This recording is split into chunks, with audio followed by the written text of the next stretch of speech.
Assalamualaikum warahmatullahi wabarakatuh. Saya Muhammad Khairuddin Al-Halim dari kelas 1 MDA.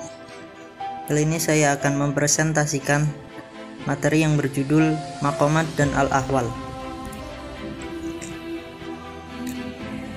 Yang pertama, pengertian Maqamat dan Al-Ahwal. Maqamat menurut bahasa adalah tahapan, sedangkan menurut istilah adalah upaya sadar untuk mendekatkan diri kepada Allah SWT melalui tahapan-tahapan untuk mencapai ma'rifatullah, di mana upaya tersebut telah menjadi sifat yang menetap pada diri seseorang. Al-Ahwal.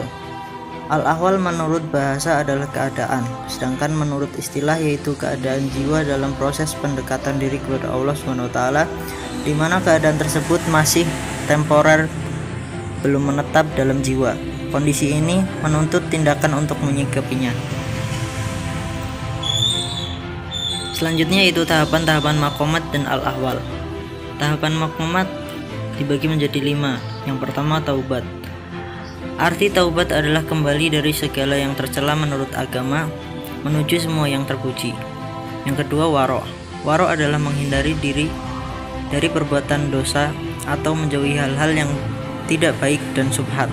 Sedangkan menurut para sufi, waro' menghindari segala yang diragukan antara halal dan haram. Yang ketiga, zuhud. Zuhud adalah suatu sikap yang menekankan untuk meninggalkan ketergantungan jiwa pada keduniawian.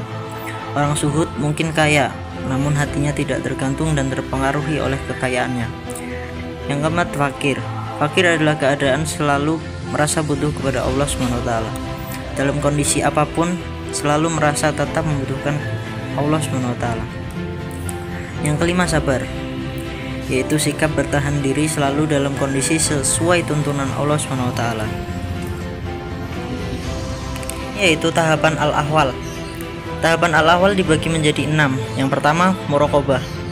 Artinya merasa selalu diawasi oleh Allah SWT, sehingga dengan kesadaran ini mendorong manusia senantiasa rajin melaksanakan perintah dan menjauhi larangannya. Yang kedua, khauf. Khauf adalah suatu sikap mental yang merasa takut kepada Allah karena kurang sempurna pengabdiannya. Yang ketiga, roja. Roja berarti berharap atau optimisme, yaitu perasaan senang hati menaati sesuatu yang diinginkan dan disenangi. Yang keempat, tumakninah. Tumakninah adalah rasa tenang, tidak was-was atau khawatir. Yang kelima, usen. Usen adalah sifat merasa selalu berteman, tak pernah merasa sepi. Dalam keadaan seperti ini, sufi merasa tidak ada yang dirasakan, tidak ada yang diingat kecuali Allah SWT. Yang keenam, musyahadah. Musyahadah secara harfiah adalah menyaksikan dengan mata kepala.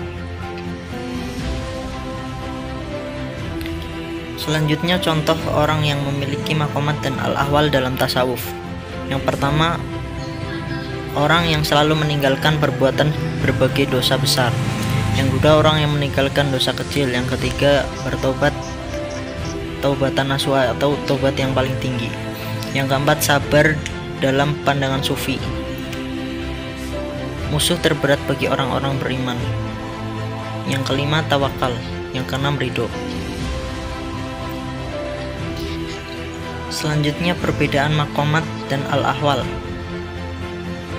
Maqamat sifatnya tetap, sebab untuk mencapai tingkatan maqam yang lebih tinggi, seseorang masih menguasai tingkatan maqam sebelumnya.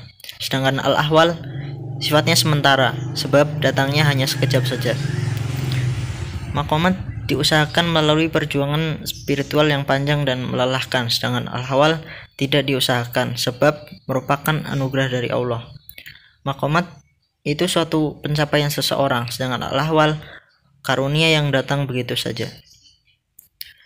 Mungkin cukup sekian presentasi dari saya. Kurang lebihnya mohon maaf. Sekian, wassalamualaikum warahmatullahi wabarakatuh.